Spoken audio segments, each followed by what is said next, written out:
All right, we're here with Kevin Harper from Angry Array, and yeah, just give me. Let's start off with the elevator pitch. What's your game about? So this game is called Paulo's Wing, which is about the last surviving cherub who is tasked with defending Heaven's Gate. And so there's a whole bunch of little demons which try to attack him and break into the gate. And your job is just to survive, basically. And so wave after wave of these demons come out and they become more and more powerful. And if you're lucky and strong enough, eventually you run into one of these guys who just wreck stuff. So if you get that far, I'd be surprised, and if you beat him, you'll be sweating like crazy. That's pretty much the gist of it. Yeah, it seems like people are working out a lot of their aggression fighting these demons. Yeah, I mean, we could build a whole gym with this thing. It's a great workout game, you know. I definitely am soaked. Like, I look like I came out of the shower when I stopped playing this, which is why I haven't played yet today. But yeah, it's a great exercise. Yeah. So now, what would you say is the advantage of having a game like this in VR? Let me get to that. So you just did really well. Take a look at your left at your score, and you want to beat that now, right? It's your last chance. Again, an advantage of having this in VR is that you can do a lot of moves a lot more intuitively than you would be if you're using a mouse and keyboard. For instance, if you played any sort of sword game, even if you want to get to something more realistic like Chivalry or War of the Roses, which I have 900 hours in, by the way, then you still have to kind of drag your mouse into a direction, and there is some link there, but there's a huge disconnect between dragging your mouse and swinging a sword. And in this case, you are actually swinging, and I make sure of that.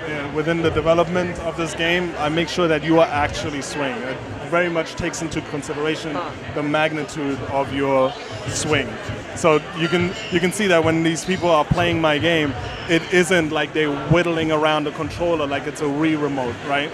They are actually swinging very hard because I take a lot of things into consideration there to make sure of that.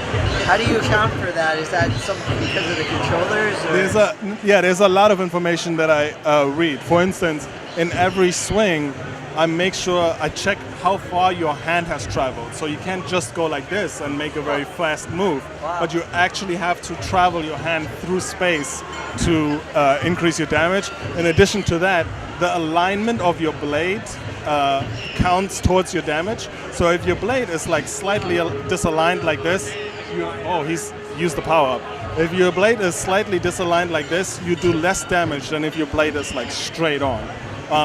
If your blade is just on the side, you don't do anything, and you'll wear yourself tired very quickly. That's great. So how long has this game been in development? We built this game in 4 months, and while having a full-time job. So we did this on our free time.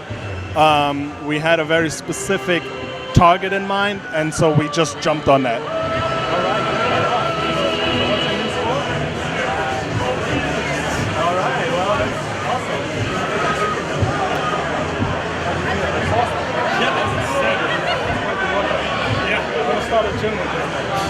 All right, so where can people find?